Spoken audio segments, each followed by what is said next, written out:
Brian Boitano is the youngest of four. His big brother, by 10 years, told me Brian was expected to succeed in the national pastime, not Olympic figure skating. I guess we all expected Brian to play baseball. So he played baseball for 1 year. He put his glove down. He said, "I've had enough of this. I don't want to play any more baseball." And he was interested in roller skating.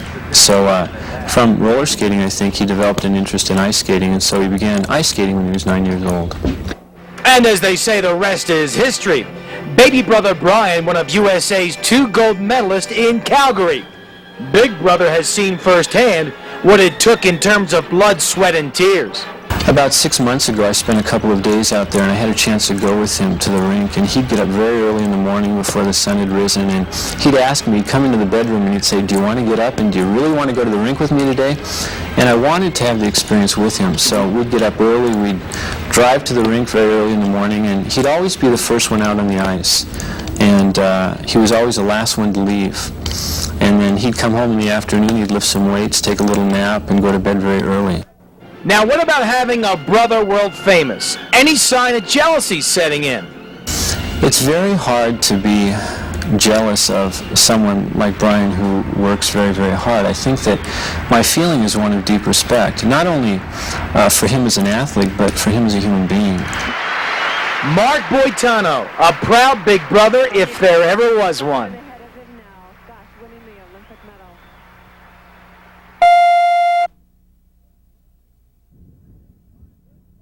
This 525-acre parcel of land on the Santa Ana Pueblo Reservation may be off limits now, but just wait. Come November, groundbreaking for the $32 million project known as the Albuquerque International Raceway. Fans licked their chops today as the Raceway Development Corporation unveiled the glorious details. A pyramid Pueblo-style grandstand like nothing you've ever seen. A 2-mile-over super speedway to rival the likes of Michigan International, Indy-style NASCAR and prototype racing, maybe dragsters one day. Some 85,000 fans will be able to take in a Sunday afternoon's program. But those just some of the pluses for the sports side of the project. We made a decision long ago that all the professional associations to be affiliated with the project had to be New Mexico businesses because we believe the talent's here, we believe the expertise is here. They're projecting a $75 million boost to the Albuquerque and Santa Fe economies from the raceway to be located off Jimenez Dam Road, north of Highway 44. We have an opportunity here at Albuquerque to have a state-of-the-art facility, capitalize on many of the mistakes that the other racing facilities have had over the past years. Like always, good things take time. Target date for the grand opening, fall of 1990.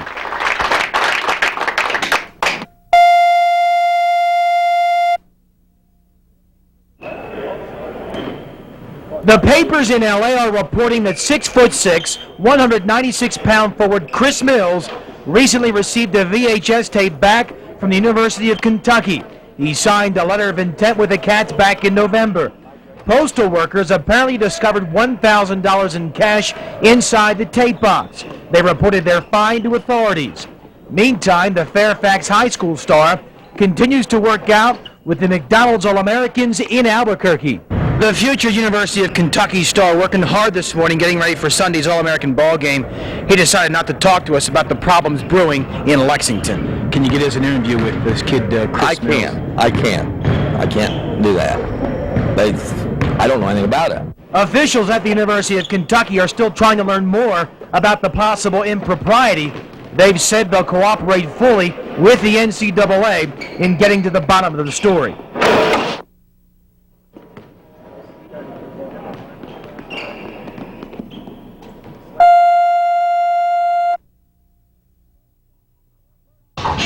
First stop this afternoon, the Flip-A-Chick booth. You get 3 shots at trying to get one of these chickens in the boiling pot of whatever it is. Let's see what I can do here. I'm here with Pat now at the basket game booth. He tells me all I have to do is stay behind this line, get 2 softballs in the basket. I get one of the great prizes that are hanging. Here we go.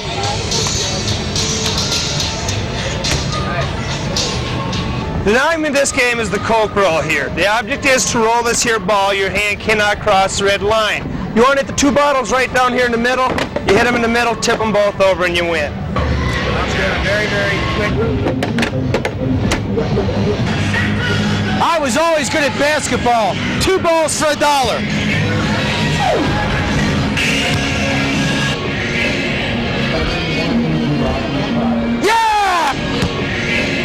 I knew I'd do well here. Run 6 balls for $1. Yeah.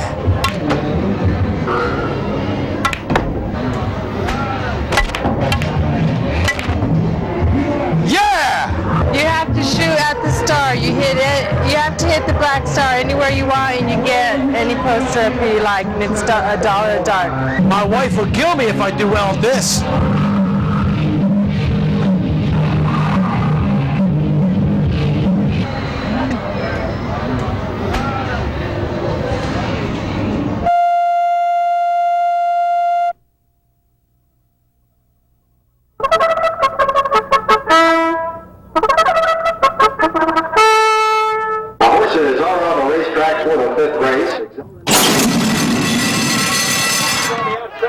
To thoroughbred racing fans across America, there's nothing better than opening day. Stable boy, we've got the winners. Today's winner's here. Why, it's even better than an opener in a major league ballpark. And if you don't think so, just watch. Go number 6, go, yeah! Hey, put him on the side. Put him on the side.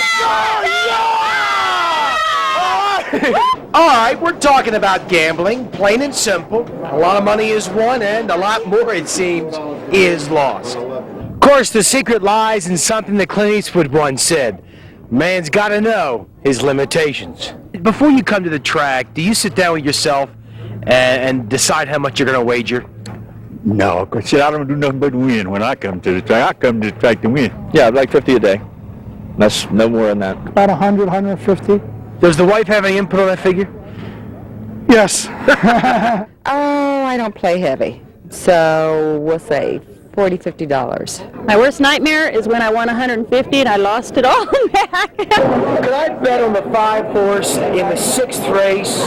Let's go for it all to win. $2. And on the outside, Lacey Wand with a head in front. Hi, you guys. Wrong way, third along the rail is Pepso. Lacey All right, Wand this is it. Here with they a come. head in Here they front. come. Racing Come on, second 5. is 5, you wrong got a way, chance. third Show along him the the whip. rail is Show him the whip. Pepso. Come on, 5. Yeah! 4th place. Like I said, a man's got to know his limitations. It doesn't pay.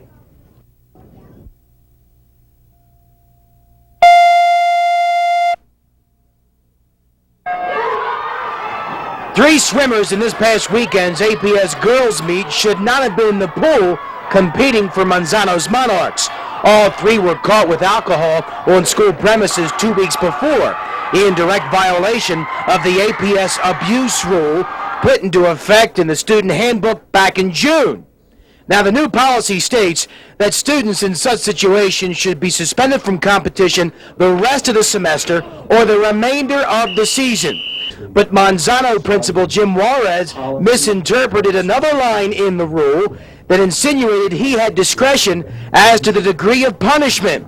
Juarez chose to allow the 3 violators to compete in the APS meet Saturday, then go on 2-week suspension, and then come back in time for the state swim meet in February. Juarez was wrong. I chose to read the policy. I used again, I have to come back to that word, discretion. So I'm not embarrassed. I met with the kids this morning. I met with the parents to let them know what the final decision was. I would like it clarified even further by maybe they're taking the term out that I have, that I can use discretion. APS told me this afternoon that the only discretion a principal has is to decide whether or not a student is guilty of violating the drug abuse policy. From there, it's plain and simple. Suspension for the length of the semester or the remainder of the sports season.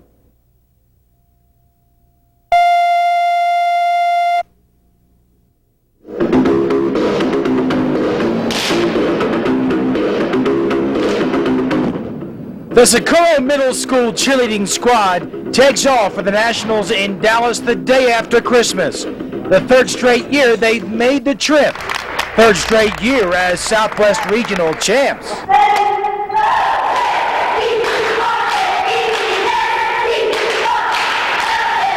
Nick Fleming's been running this program some 14 years. What you need to keep in mind is that his kids compete in the junior high class, but most of them are still in middle school. They hold their own. Last year, 23rd best in the country. This year, I think we can really at least make top 25. We've been working hard. We're a lot better than last year's squad. We're sharper this year. We're better. I'm pretty confident if they put their minds to it and concentrate, they can do it. Do you feel like you guys are at the top of your game? Yes. back in September, 93,000 schools fielded cheerleading teams. Only 375 earned the right to compete at Nationals. Socorro should feel mighty proud just getting there. You nervous? A little bit. I want to get it over with. Maybe this is our year. If we make the top 10, then I can retire. Maybe, but if I know Nick, he'll be back, win, lose, or draw.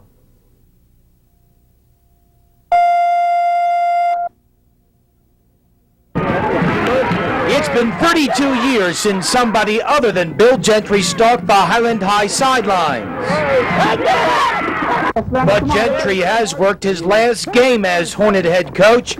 Today he accepted the vacant post at Albuquerque's El Dorado High, winless a season ago under the since-departed Jerry Hall. It was just shocked this morning because it was a complete surprise to all of us. We really didn't know what was happening, and most of us didn't even know that he applied at El Dorado. Why? Why? That's my question to you, sir. Why are you moving on? Well, I've been, it's been on my mind the last few years, you know, after you stay 20, 25, 30 years at the same place, then you start thinking about some place new, different, different surroundings, different facilities, different contacts, and it seemed like you started looking for a change here and there. So I felt like that, you know, some opportunities have come up in the last 3 or 4 years, and I just didn't do anything about it. So this time, it seemed like the right opportunity came at the proper time. Gentry leaves behind a remarkable slate of achievement at Highland: 245 victories, 3 state championships. I was surprised. I didn't think he'd ever leave. I thought he stayed here for 40, 50 years. And we're probably losing the best coach in the state, but we can't dwell on it, and we've got to go on. I'm happy for Coach Gentry that he decided to make a change. I'm disappointed that he's leaving us, and that he really touched us. We're going to do the best job that we can, and we've always had good athletes at Highland, and we'll continue with a winning program. Tonight at 10, Coach Gentry looks back at the past 31 years with the Hornets.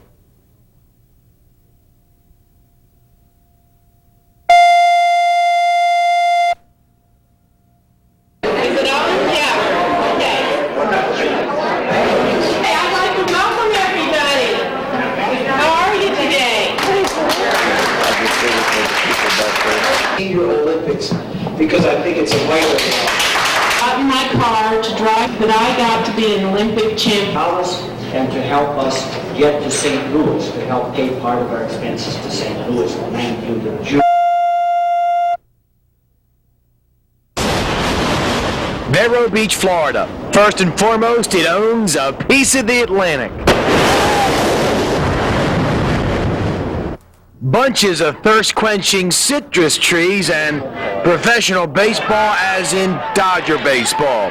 Why, Dodger Town's been their spring training proving grounds since 1949. It features 2 golf courses, tennis courts, and a pool, all for the players and their families. As far as where the ball players do their thing every day, we're right in the middle of it. Over here, the Dukes in their practice field. To my left, the single and double-A clubs, and then directly behind me, the place everybody wants to be, Holman Stadium and the big league Dodgers. Now, this stadium ain't no Dodger Stadium in L.A., but the fans sure seem to like it.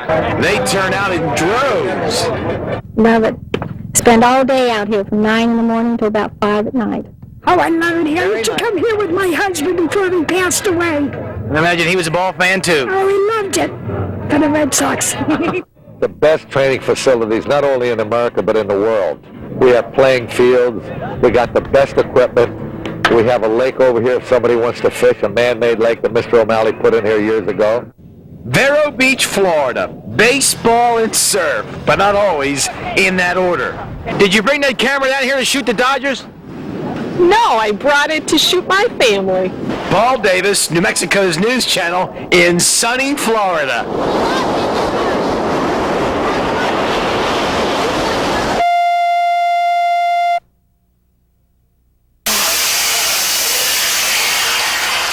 So it's been a while since you had a haircut, huh? Yeah. Well, I hope you realize this just isn't going to be any haircut. And 9-year-old Suzette isn't just another cute, freckled-faced little girl. She loves swimming, art class, and Michael Jackson. Okay, you ready? We're going to cut all this off here. Dun, dun, dun. I need you to look straight down. Dun, dun, dun, dun. Suzette is she's a real loving child. She loves to have hugs, always ready to give them back. She needs a lot of attention, and she seeks it out. She wants that attention. It's slow making her bed in the morning, but she's really a neat little girl. She's just real great. I think anybody would be really lucky to have her.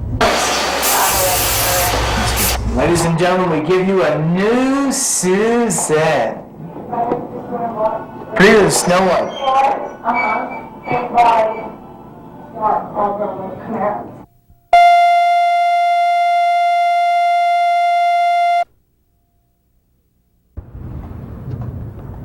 Members of the state legislature have issued what is called a memorial, a message to the New Mexico Activities Association instructing it to study the feasibility of staging the Girls State Championships in the pit next March. They're to report their findings back to the politicians by August 1. At the heart of the drive to move the girls' basketball tourney, the opinion by most coaches and players that Tingley has seen its better days, and the need to establish equal prestige for the girls with the boys. It's not a matter of girls and boys, and that issue's been distorted and misrepresented, and I'm somewhat defensive about that part of it because there has been a considerable amount of thought going in for several years before it became a fad recently. The major roadblock in making the change has been the calendar. The Lobos usually need the pit the first week in March when the girls play their championships.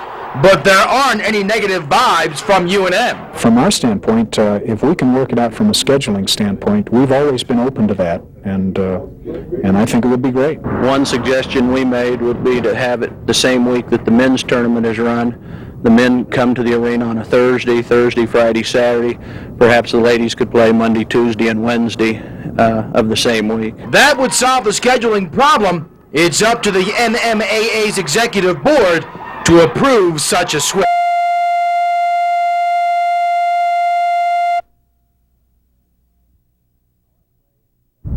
I want to play professional golf is what I want to do when I finish school. Pretty big talk from a guy who wasn't there when his team won the WAC Tourney Championship, who wasn't there to defend his Duke City men's title a few weeks ago, but cut Scott Gates some slack. He's almost 80% after shattering the 5th vertebrae in his neck in February during a Lobo trip to Hawaii.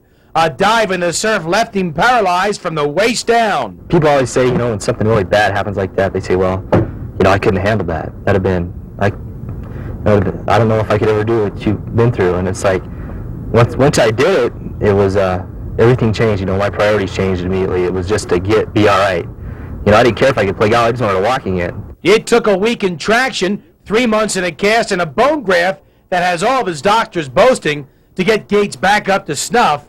He's got 2 more years at UNM with a medical green light to do just about whatever. So for Scott Gates, it's a second chance at life, a second chance at golf. Somehow I get the impression he'll make the most of it. I take time out to think about things a little more than I used to. I don't dive in, pardon the expression, into things. It's not that you get. It's just that one time you screw up is all it takes. Just that one time. So now I think about it. Just what if I screw up right here? I figure if